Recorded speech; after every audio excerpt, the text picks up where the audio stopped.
What is up guys? Me Kevin and I'm back for another video for you guys. So ngayon gagawa tayo ng computer. Actually nabuo ko na siya, no? Ito na siya. This one is the white build, AcerX build. So a huge shout out for AcerX for providing huge na mga parts and components ng computer na to. This is around 15,000 pesos na build with graphics card na. So very affordable sa mga nagsisimula pa lang mag-gaming, for office work, for home-based work, and for gaming. Ayun, tatry din natin yan. And I'm really excited about this build. Once again, shout out to AcerX for providing parts for this build. So nabuo na natin siya. So isa-isahin natin yung mga parts na mga nilagay natin dito. I'm very excited to share it with you. So let's go. So ito yung build natin. No? So kitang-kita nyo na. Very minimalist lang, no? Very malinis na build. White build na very affordable. So unahin na natin yung CPU. This is i7 na 4th gen 4790 na CPU. Kasama niyan is yung may sarili silang motherboard, yung AcerX. This is the AcerX H81 na motherboard. Kanila rin tong GPU ng graphics card natin this is the RX 580 na 8 gigs of VRAM. Yan, maraming kulay yan na GPU at binigay nila sa atin is yung white and orange na combination. So yan, very simple, very slick yung design. Kasama nitong Coolman Reina na very affordable din. I think this around 1,500 or 1,400 lang with this very aesthetic look na build na to. So you can add fans pa dito sa baba, no? If you want more intake, maglalagay lang tayo dyan. Naglagay lang ako ng tatlong fan dito. Just to give a little bit of airflow. Itong build naman na to is hindi siya ganun kainit. So if ever mga mas high-end yung mga components nyo, I highly advise lagyan nyo ng additional fans dito sa baba. To access yung air dito sa baba, paakyat. And then yung exhaust nito is pataas. So yun, gamit naman natin cooler is yung Segotep na Frozen T6. Mura lang din yan, it's about 1,000 pesos. Pwede rin kayo gumamit ng simpleng CPU cooler from Intel, pero kung gusto nyo talagang mas mag-pop yung build nyo, bili kayo ng aftermarket na mga CPU cooler. Katulad nito, nagmamatcha dito sa build natin na white build, ARGB rin yan, makikita nyo. Mamaya, yung ilaw-ilaw niyan, very pleasing to look at. At yung naman natin, power supply is just a Korean brand na 500 watts na Micronix 2. So yan, ito namang build na to is hindi siya nagdodraw ng a lot of power. So a very entry level na mga power supply ay pwede na. Pero of course, I would not recommend yung mga hindi talaga walang brand or very generic na power supply.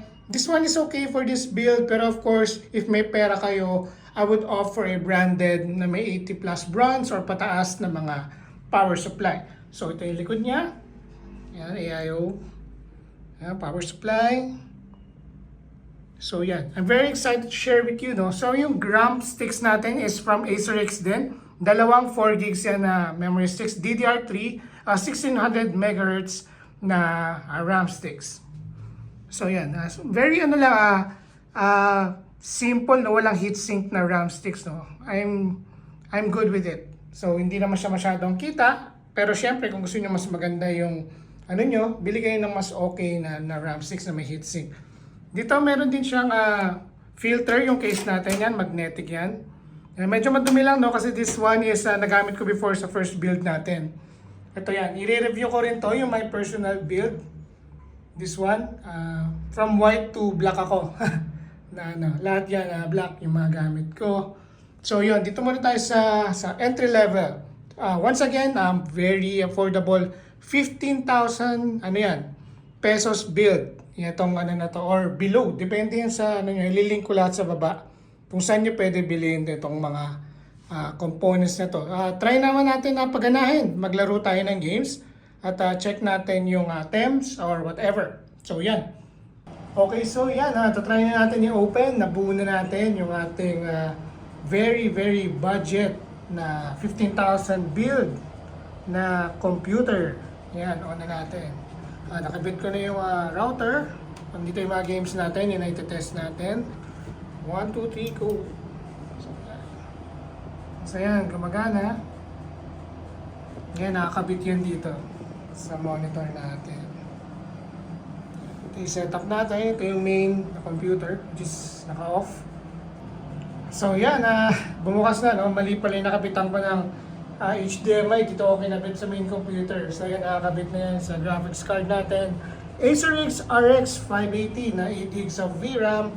So yan, Windows 11 yung ating software, ay ating OS. Yan, naka-install na yung ibang apps natin dyan. So test natin ngayon yung Heaven Benchmark just to make sure na everything is stable. At check din natin yung temps niya doon sa Heaven Benchmark. Let's go. So yan, we're running it about 2 to 3 minutes na, no? Stable pa naman siya. Here is our count, FPS counter. It's running around 199, 90 to 100 FPS depending sa scene, no? Everything is running okay naman.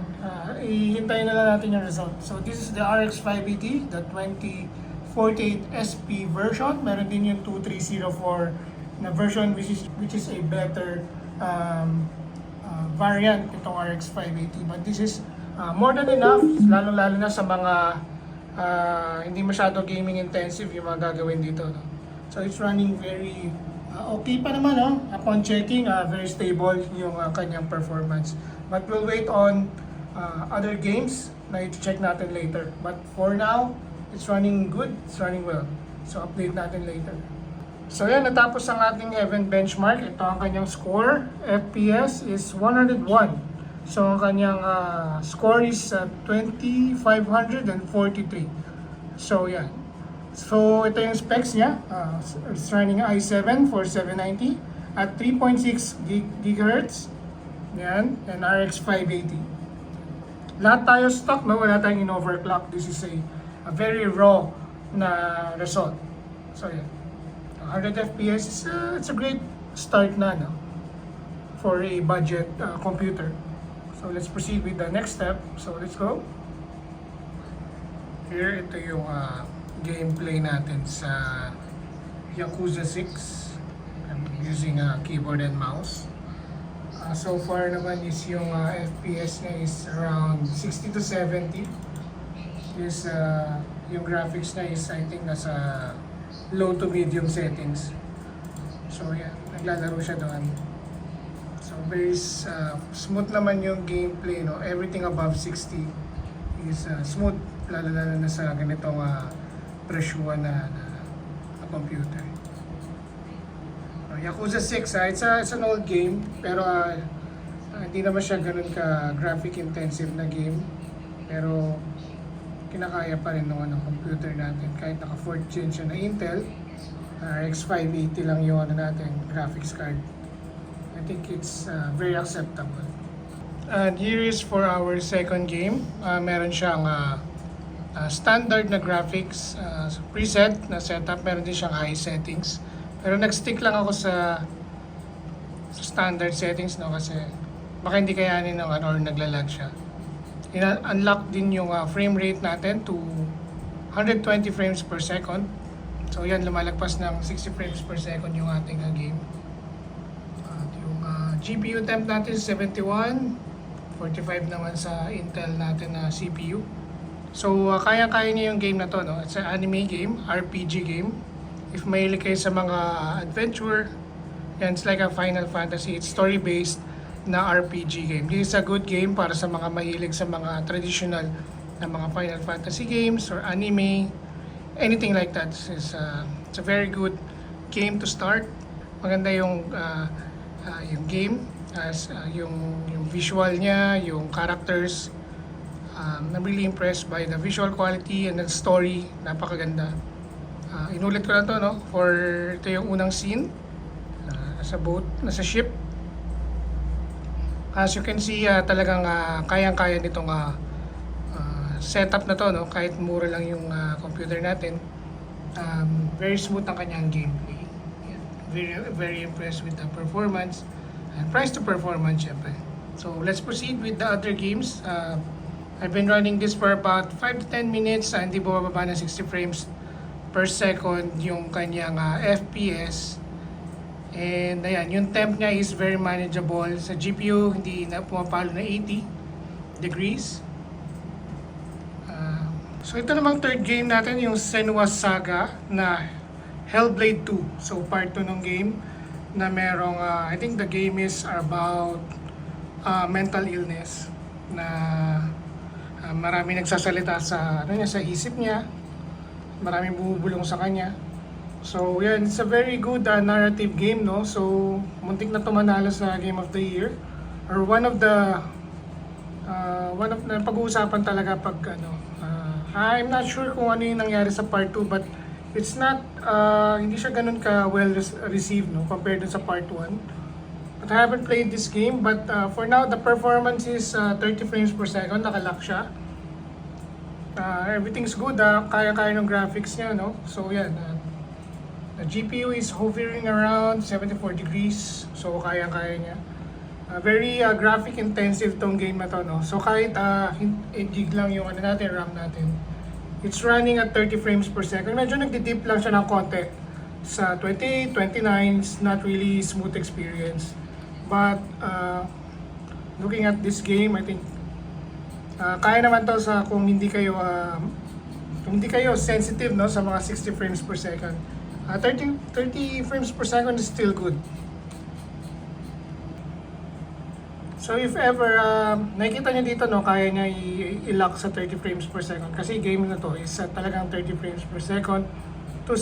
I'm not sure kung may 60 frames to, no, but if kaya nito yung 30 frames, for sure kaya mag 100 plus ng Valorant or Counter-Strike, yung CSGO, yan.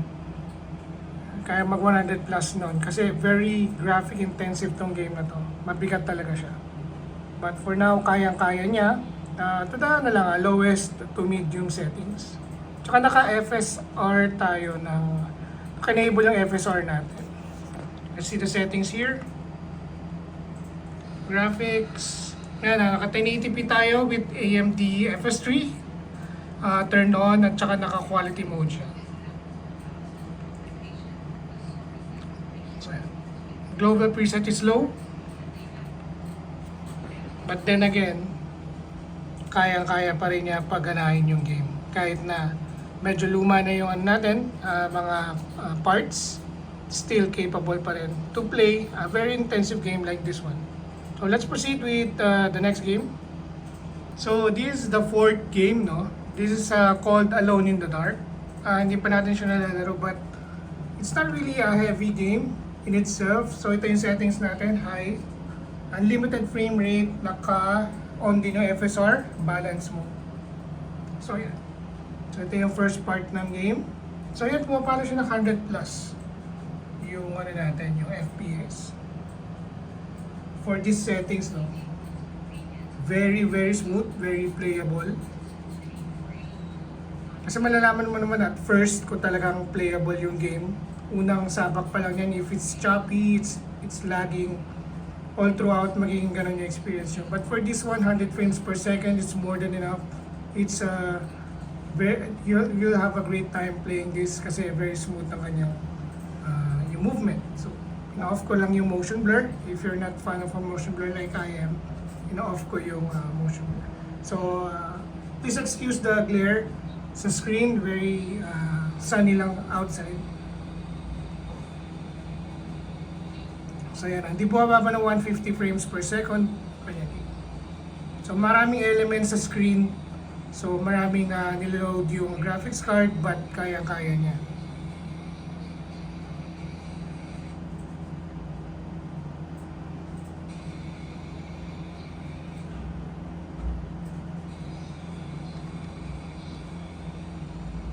Temp naman natin is 70%. 70 degrees, 71 degrees. CPU is very manageable at 54 degrees, 55. FPS is hovering around 150 to 170. Very playable. So right now we'll be just checking yung stability ng graphics card. We're running firmware stability test for this computer, and it's been running for about a minute or two. 3 minutes. So yung temp niya is 74 right now.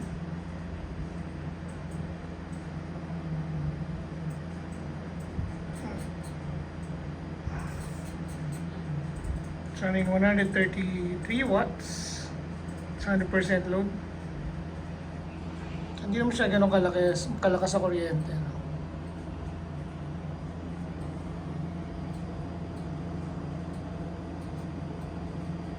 So what do you think, guys? Let me know if you have questions regarding this graphics cards, regarding this setup, regarding the specs na ginamit natin dito. I'll be glad to answer all of it.